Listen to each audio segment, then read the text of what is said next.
आम्ही महायुती म्हणून काम करतोय.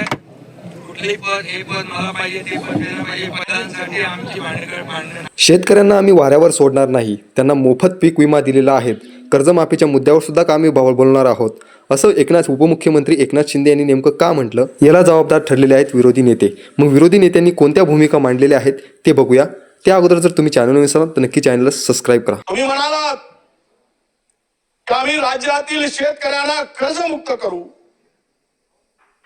महाराष्ट्रातील शेतकरी नव्या सरकारकडे डोळे लावून बसलेले अध्यक्ष महोदय, आज जरी कर्जमाफी करतो म्हटलं 3 लाख रुपयापर्यंतचा, तरी 40,000 कोटी रुपये यासाठी लागणार आहे.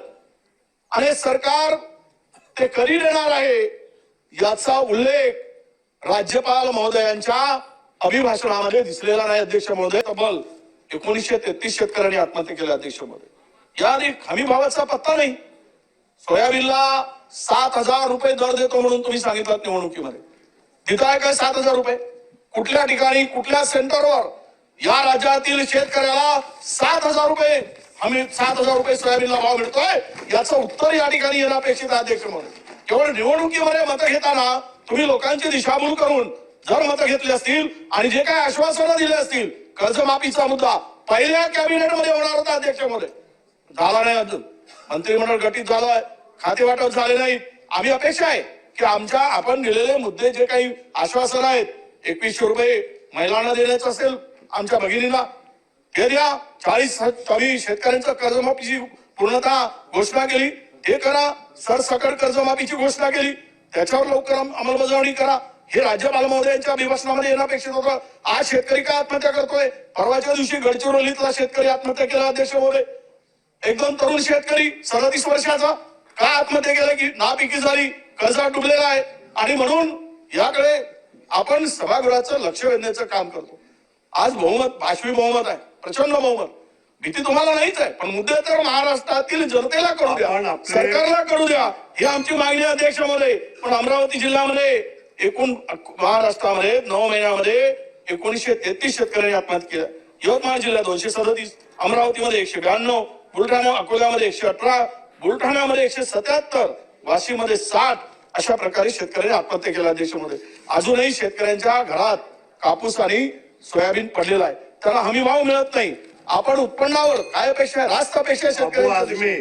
म्हणून आपल्याला विनंती आहे की या सर्व ठिकाणी शेतकऱ्यांना न्याय देण्याची या सरकारकडून राज्यपालाच्या अभिभाषणावर चर्चा करा. शेतकऱ्यांच्या कर्जमाफीच्या विषयामध्ये सरकारच्या समोर आव्हान आहे. शेतकरी मराठवाड्यातले, विदर्भातले आत्महत्या करतात. पश्चिम महाराष्ट्रात सुद्धा काही जिल्ह्यामध्ये कायम स्वरूपी दुष्काळ असणारे तालुके आहेत. आणि सरसगट शेतकऱ्यांचं कर्ज माफ होईल, कारण आपण ती घोषणा केलेली आहे. राज्यभरामध्ये, मीडियामध्ये, टीव्हीमध्ये, सोशल मीडियामध्ये लोकांनी बघितलंय. आणि महाराष्ट्रातला शेतकरी आता राज्य सरकारकडे आणि विशेष करून देवेंद्रजी फडणवीस आहेत, अजितदादा पवार आहेत, एकनाथराव शिंदे साहेब आहेत की आमचा 7/12 एकदा सरसगट कोरा झाला पाहिजे आणि आमचं कर्ज माफ झालं पाहिजे. अशा प्रकारची महाराष्ट्रातल्या आत्महत्या करणाऱ्या जिल्ह्यामध्ये, तालुक्यामध्ये शेतकरी कर्जमाफीची वाट पाहतात. कर्जमाफी शेतकऱ्यांची सरसगट एकदा होणं आवश्यक आहे. अशा प्रकारची आपल्या मार्फत माझी सरकारला नम्र विनंती. सोयाबीनचा भाव 10 वर्षापूर्वी 4.5 होता, आता तो 3.5-4 आलेला आहे.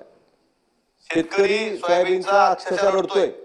अशा वेळी सरकारनं घोषणा केली की आम्ही हमीभाव खरेदी केंद्र चालू करू. किती खरेदी केंद्र चालू आहेत?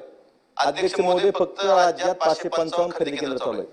आणि या खरेदी केंद्रात मागच्या वर्षी आपण 2024चा हिशोब केला तर राज्यात 51,59,000 हेक्टरवर सोयाबीनची पेरा झाला. त्यातून सरासरी 13 क्विंटल जर धरलं तर 6,70,00,000 क्विंटल उत्पादन झालंय. आणि त्यापैकी 2 दिवसापर्यंत पूर्वीची माहिती घेऊन तुम्ही अध्यक्ष महोदय, फक्त 18 लाख क्विंटल या हमीभाव खरेदी केंद्रावरून खरेदी झाली. म्हणजे फक्त 2.68% एकूण सोयाबीनचे खरेदी केंद्रावर खरेदी झालेली आहे. बाकीचं सोयाबीनचं काय? हे खरेदी केंद्र मार्च पर्यंत चालले पाहिजेत, यासाठी आपण शासनाला निर्देश द्यावेत. अध्यक्ष महोदय, मला आपल्याला सांगायचंय की मुख्यमंत्र्यांनी महोदयांनी सांगितलं आणि केंद्र सरकारने 15 नोव्हेंबरला एक सर्क्युलर काढलाय की 15 मॉइश्चरपर्यंत सोयाबीन आम्ही खरेदी करणार. परंतु आजपर्यंत एकाही खरेदी केंद्रावर 12 मॉइश्चरच्या पुढचं सोयाबीन खरेदी केलं जात नाही. याबाबतचंही उत्तर सन्माननीय मुख्यमंत्र्यांनी आपल्या उत्तरात देणं गरजेचं आहे आणि 15 वर्षापर्यंत जी घोषणा झाली त्याची अंमलबजावणी सरकारनं करणं गरजेचं असं मला वाटतं. या सर्व विरोधकांच्या दबावामुळे नवीन आलेलं महायुती सरकार कोणते पावलं उचलतं हे बघणं महत्त्वाचं ठरणार आहे. त्यातले त्यात शेतकऱ्यांच्या कर्जमाफीचा मुद्दा गंभीर आहे, कारण की देवेंद्र फडणवीस यांनी घोषणा केलेली होती की शेतकऱ्यांचं कर्जमाफ करू. आता या घोषणेला ते खरे उतरतात की नाही हे बघणं महत्त्वाचं ठरेल. त्याचबरोबर त्यांनी हमीभाव योजना म्हणजे भावांतर योजनासुद्धा जाहीर केलेली होती, ती योजनासुद्धा लागू करतात की नाही हे सुद्धा बघणं महत्त्वाचं ठरेल. विरोधक आपलं काम चोखपणे करत आहेत, आता नवीन सरकार आपलं काम करतंय की नाही हे बघणं महत्त्वाचं ठरणार आहे. अशाच महत्त्वपूर्ण शेतकरी रिलेटेड अपडेट जाणून घेण्यासाठी नक्की आपल्या मराठी मास्टरमाइंड या यूट्यूब चॅनलला सबस्क्राईब करा आणि व्हिडिओलाही लाईक करा. भेटूया आपण पुढील अशा महत्त्वपूर्ण अपडेट घेऊन पुढील एखाद्या व्हिडिओमध्ये. तोपर्यंत तरी धन्यवाद.